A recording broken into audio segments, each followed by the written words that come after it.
Hi all, I just watched a documentary. Guess what it was? Antarctica. Well, um, what did that documentary say? Well, there's all these amazing scientists come from all around the world, to lie to us, basically. Um, well, I'll just state some stuff. They talk about how they've flown across. They used the word across, but they didn't show anything. Then they didn't show anything else, really. I mean, it's just they showed the ice wall. It's like, well, hey, that's what the flat earthers have been talking about. Then they showed some scientists slicing meat came from New Zealand. Do you realise that the New Zealand base is on an island off Antarctica? It's not even on Antarctica. And another thing, whenever we see a documentary or somebody who reckons they've crossed Antarctica, they show the route that they travel, and it's always this kind of direction, and the ice wall's also this kind of direction, and nobody goes that way. This is what they call going across, following the ice wall. And that guy on Joe Rogan's show, he was saying, hey, I've crossed it. It's like, wow, this is just sad. We have It's the greatest secret of all time. I've been to watch a documentary in New Zealand of the Scott base.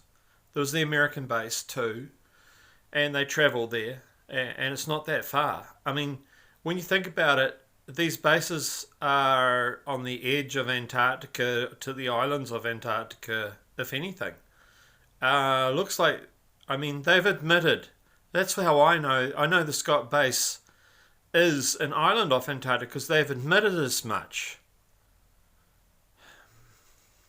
It's sad. It's just sad. I mean, I don't know. And we know that planes have never flown across. There was somebody said, oh, the Erebus crash. And it's like, well, no. The Erebus was going to the South Pole and then returning. And eventually it crashed, right, 1979. And then they said it crashed on a mountain, but there was no mountain wreckage. There was plain wreckage. Like plain means the flat valley. That kind of wreckage, Sorry, when I say plain wreckage, I mean flat surface wreckage. No mountain wreckage. No mountain there, The wreckage was on it. They reckon it was near a volcano. And we don't find these things. It's just on a flat surface wreckage. And so the reason that that's a big one is the flat earth versus round earth theory, where they reckon that the plane hit the dome. Because if you have a dome, and if it's a flat earth dome, and I'm not saying it's true, but if there is a flat earth dome, then the dome would be lower where Antarctica is, so you'd have to fly it lower. And that's why no one can fly across. That's if we do live in a dome. Nobody knows. I mean, 1969, that was a made up... I mean, according to the dome flat earth model, the moon is in it, right? So you could possibly go to the moon, but then they even made up that. They didn't give a toss. They didn't have the technology to go to the moon, but they still made out that they did have the technology and that they could go through the Allen Belt. But then they changed where the Allen Belt was. Then they said, well, no, the Allen Belt is further out. So they changed it.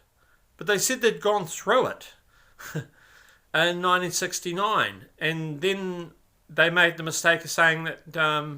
why is it taking so long to go to the moon? Well, this is going to be man's first time. And it's like, well, no, they meant to have gone to the moon in 1969.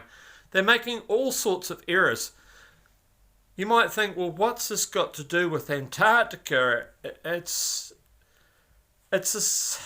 deception. It lines up with all the deception. So my thing with Antarctica is the Nephilim, right? They've been chased across all over the world. And recently I found out that the Maori chased the 7-foot red giants off the Raglan Cliffs. Now, the obvious place for the Nephilim to go, they were escaping mankind. For some reason, mankind were destroying them everywhere. They were 7-foot redhead giants.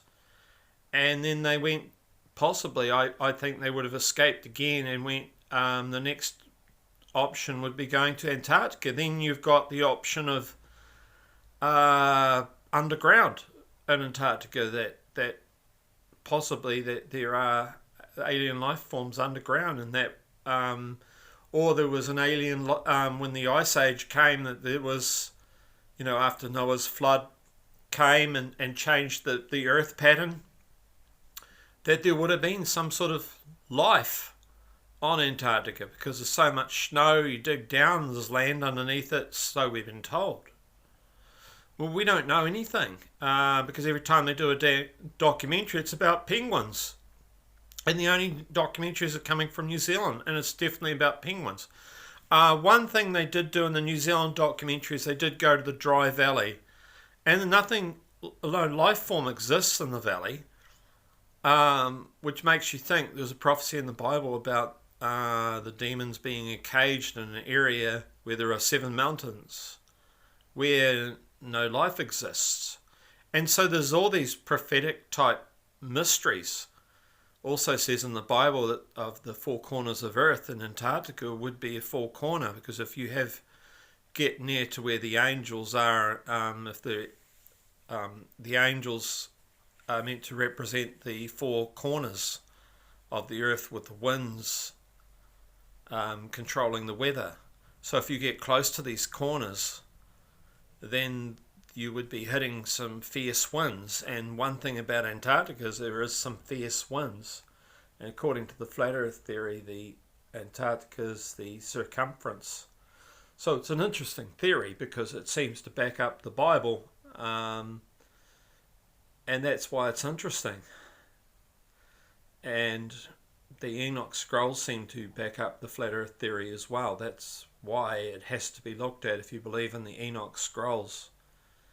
And it talks about in the Bible, was it Revelation 9 verse 1, and another one, I think it's Matthew 22 something, I forgot the verse, but talks about the Bible, and I think it's Matthew or John, Matthew 22, about the stars coming to the earth, not to the earth, stars falling in the end times.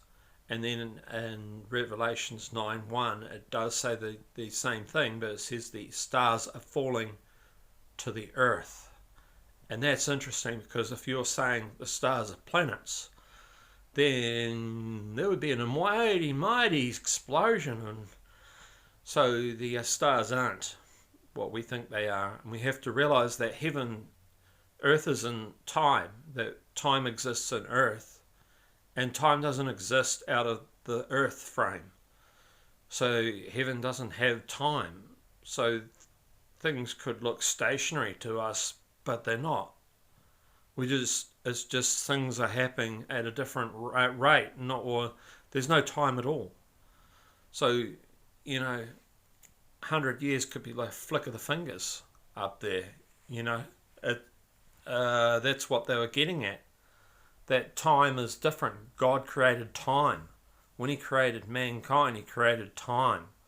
So we go along in this time plateau. It would be hard to get used to if we move on in these lives and rise up, or down, but rise up, say, and then we experience all this. We experience these heavenly floating bodies and whatever it is. It would be very hard to adjust, because we're entrapped in these bodies right now. Anyway, I tried to make some point of it, that Antarctica, a lot of secrets, deception, and how people have travelled. They always travel in that one direction when they talking about travelling across. I think you can go beyond the ice wall, and I don't know how far, but as you go in, it gets windier and windier and windier. And so they reckon that they've gone to the South Pole and back, and I think possibly they have. And if you're going to cross an ice wall, you have to go 180 degrees. You can't go back. You can't go this way and then go back at 90 degrees because you're just coming back the same way. So you haven't crossed the wall. A whole lot of deception. A lot of it. And no aircraft, commercial aircraft flies over Antarctica. So it would make sense, right?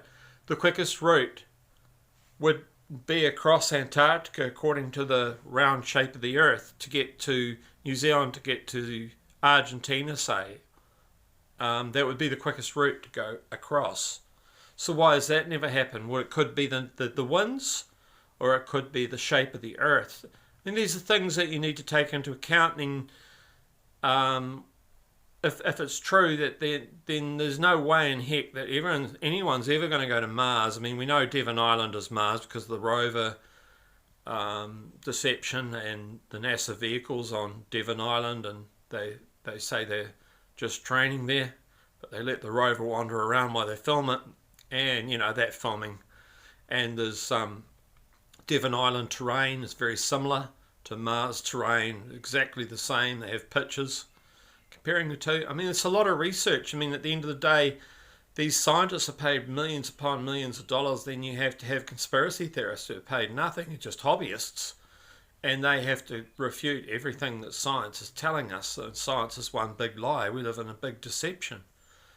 And so that's why I'm saying you really need to question everything. You need to question what really is going on. So even if round Earth was true, they're definitely still hiding something there. It could be an alien race form, or it could be alien technology. Could be that underground, there's a different civilization under there. They're communicating, learning about how to create this world order for the aliens and start up chemtrails for them. And that might be where they are. I mean, for some reason, humanity seemed to have been wiping out the Nephilim, chasing them all over the world. I mean, even the Maoris. I mean, there's stories, there's weird stories. It's hard because it's not written down. They reckon that they've eaten some of these redheads. Then there was two races of redheads. There was the 4-foot ones, and then there was the 7-foot ones. And the DNA traces right back into Syria, traces right back into Iran. The DNA of one of the Morioris, they call them, before the Maori, and her DNA traces right back. So it's very, very interesting. And maybe at the ends of the earth is where we need to look.